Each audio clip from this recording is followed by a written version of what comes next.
Greetings, we are from Group A3. This project discusses on the conflict of professional interests frequently arises in the working environment of an engineer. These are the contents that will be discussed throughout the presentation. A report by EY shows 56% of employees believe the conflict are poorly managed or not managed at all, while another CIPD survey found 38% of employees have seen conflict of interest at work. So, what is conflict of interest? A conflict of interest arises when an individual's personal interests or loyalties clash with their professional responsibilities. Engineers face conflicts when personal interests or relationships, such as financial ties or personal connections, compromise fair decision making. The conflict of interest is generally divided into two parts, primary and secondary. The primary interest of professional engineers is to protect the public interest and serve clients with due diligence. Conflict of interest arises when secondary interests compete with this primary responsibility, potentially leading to biased decision making. Moving on, now we are diving into Chapter 2, the discussions on a crucial topic for engineers, the conflict of professional interest.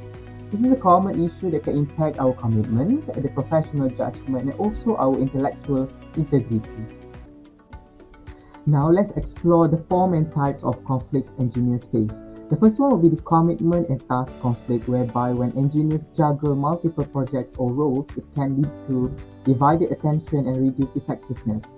The NSPE Code of Ethics guides us to perform services only in areas of our competence.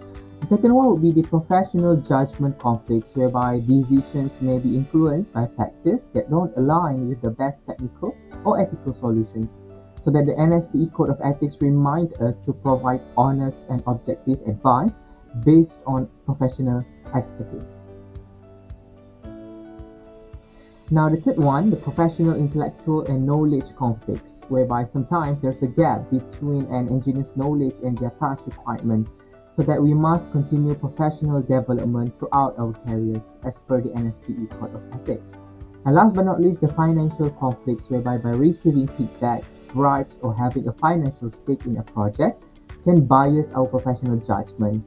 The NSPE Code of Ethics clearly states to avoid deceptive acts unless the circumstances are fully agreed. And by understanding these conflicts and adhering to the NSPE Code of Ethics, we can maintain our commitment, professional judgment, and also intellectual integrity for our future careers in engineering. Contributing to the escalation of a professional interest conflict can lead to a number of negative impacts on a personal level, as well as towards an organization that individual is representing.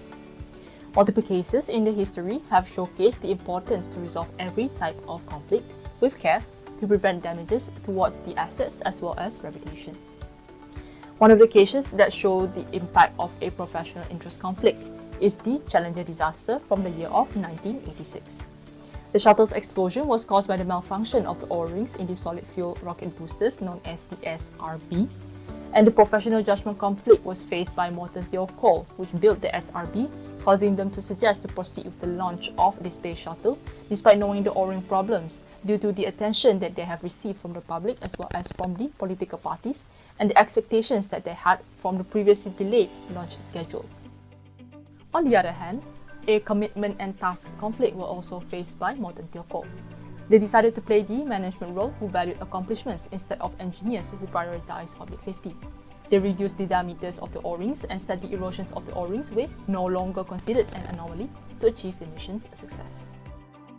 Professional, intellectual or knowledge conflict were also faced by NASA employees. They underestimated the damage that could be caused by the SRB due to the normalized space flight risks, as well as had a false sense of security from the previously successful launches of the Space Shuttle Challenger. The importance of resolving a safety concern as well as the effectiveness in communicating the severity of a problem were realized during this incident.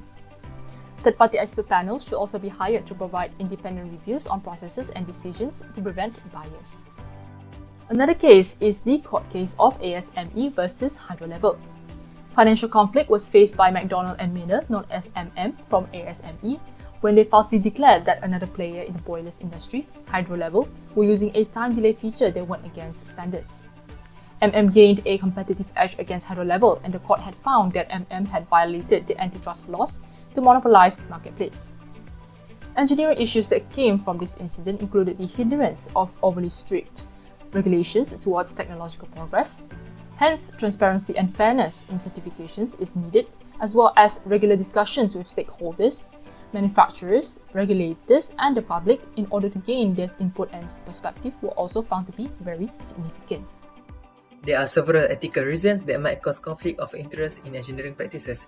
Financial interest can significantly compromise an engineer's objectivity. This could occur if they own stocks, receive bonuses, or have other financial incentives tied to project outcomes. The issue here is that financial interests can lead to biased decisions. Personal relationships with clients, contractors, or suppliers can also lead to biased decision-making. Favoritism towards friends or family can undermine fairness and integrity in project execution. For instance, an engineer might award a contract to a relative company despite it not being the best option. Thirdly, external business activities present another ethical challenge. Engineers involved in external business ventures may face conflicts between their professional responsibilities and personal business interests, especially if these interests compete. An engineer might prioritize their business over their employer's project, leading to divided loyalties. Lastly, gifts and hospitality from stakeholders can create a perceived or real bias in an engineer's decision. Accepting gift, favor, or hospitality can influence an engineer's objectivity, leading them to make decisions that favor the gift givers over the best interests of the project or the public. There are several reasons why conflict of interest need to be avoided. Avoiding conflict of interest is important to maintain professional credibility. This trust is vital for securing stakeholder support, attracting talented professionals, and ensuring the sustainability and advancement of engineering practices. Engineers should avoid ethical issues which can cause conflict of interest to uphold professional integrity, as engineers are expected to demonstrate the highest level of integrity and objectivity, ensuring their work is reliable and trustworthy. Maintaining ethics by avoiding conflict of interest is also vital to comply with legal and professional standards.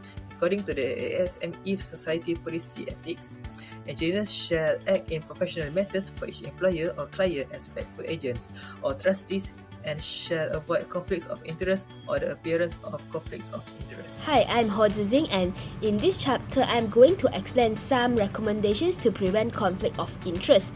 The first recommendation would be we must segregate the tasks over different individuals. From the case 1986 Space Shuttle Challenger disaster, Mohd plays both engineering and manager role. And in the case of conflict, he prioritized his role as manager, which leads to the disaster happening. And from this, we learn that we must not assign two different responsibilities on the same person. Moreover, by having segregation of tasks, the level of transparency can be improved in the organization. Next, the organization must develop and implement clear policies to identify and report conflict of interest. A clear policy should outline the views of the organization towards different types of conflict of interest. Moreover, the organization should provide regular training and educations on ethical principles to the employees.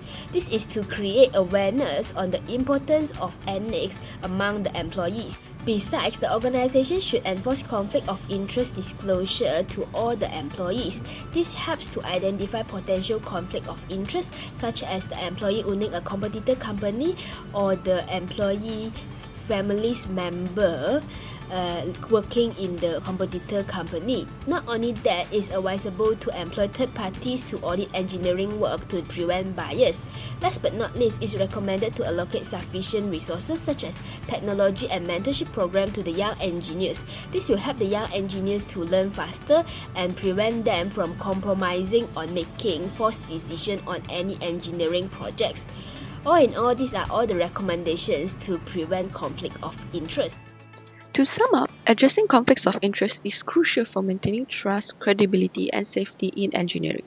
Key steps include clear policy, training, transparency, independent reviews, ethical culture, audits, and professional guidance. A few words for fresh graduate engineers. Prioritize lifelong learning and seek mentorship, upholding high standards and transparency regarding conflicts of interest. Ethics should be paramount. Essential skills include effective communications, adaptability to new technologies, networking, and organizational abilities. This practice ensures integrity, build trust, and help navigate complex situations, fostering a responsible and professional engineering environment.